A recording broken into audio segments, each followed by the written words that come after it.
4 আসনের উপনির্বাচন, তার মধ্যে 4 আসনেই প্রার্থী ঘোষণা করে দিল তৃণমূল। এর মধ্যে চমক বাগদায় তৃণমূল প্রার্থী মমতা বালার মেয়ে মধুপর্ণা ঠাকুর।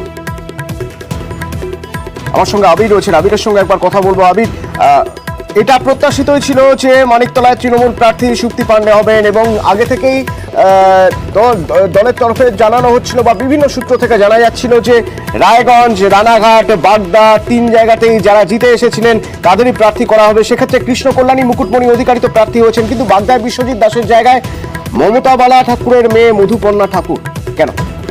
দেখো, প্রথমত হচ্ছে তৃণমূল কংগ্রেসের তরফ থেকে প্রথমেই এই যারা প্রার্থী ছিলেন, ওখানকার বিধায়ক যারা ছিলেন, যাদেরকে পরবর্তী সময় লোকসভা নির্বাচনে তৃণমূল কংগ্রেস প্রার্থী করেছিল, তাদের প্রত্যেকের সাথে কথা বলেছিল।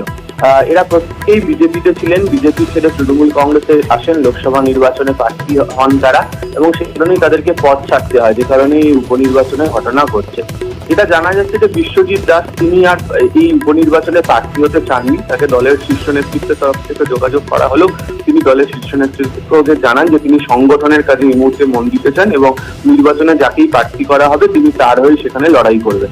বাগদা বা ওই অংশের তুমি যদি দেখো তাহলে দেখতে পাবে যে ঠাকুরবাড়ির একটা প্রভাব রয়েছে, মতুয়াদের মধ্যে নির্বাচনের ক্ষেত্রে একটা প্রভাব রয়েছে, এবং সেই কারণেই হচ্ছে ঠাকুরবাড়ির মেয়ে মমতা বালা ঠাকুরের মেয়েকে এখানে প্রার্থী করা হয়েছে।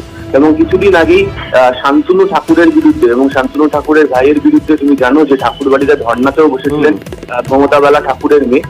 ফলে মতুয়া সম্প্রদায়ের ভোট কাছে টানার একটি চেষ্টা অবশ্যই উপনির্বাচনের ক্ষেত্রে তৃণমূল কংগ্রেস করবে, এবং সে কারণেই হচ্ছে নতুন মুখকে নিয়ে আসা হয়েছে। এবং এই উপনির্বাচনের প্রার্থীর ক্ষেত্রে দেখতে পাওয়া যাচ্ছে যে 4 আসনের মধ্যে 2 আসনে মহিলা মুখকে প্রার্থী করা হয়েছে। ফলে মহিলাদের যে নির্বাচনে প্রতিদ্বন্দ্বিতার ক্ষেত্রে বা সংগঠনের ক্ষেত্রে যে বেশি করে জোর দেওয়া হবে বা হচ্ছে, সেটা ওই বিধানসভা উপনির্বাচনের প্রার্থী তালিকা থেকে স্পষ্ট। ধন্যবাদ আবির।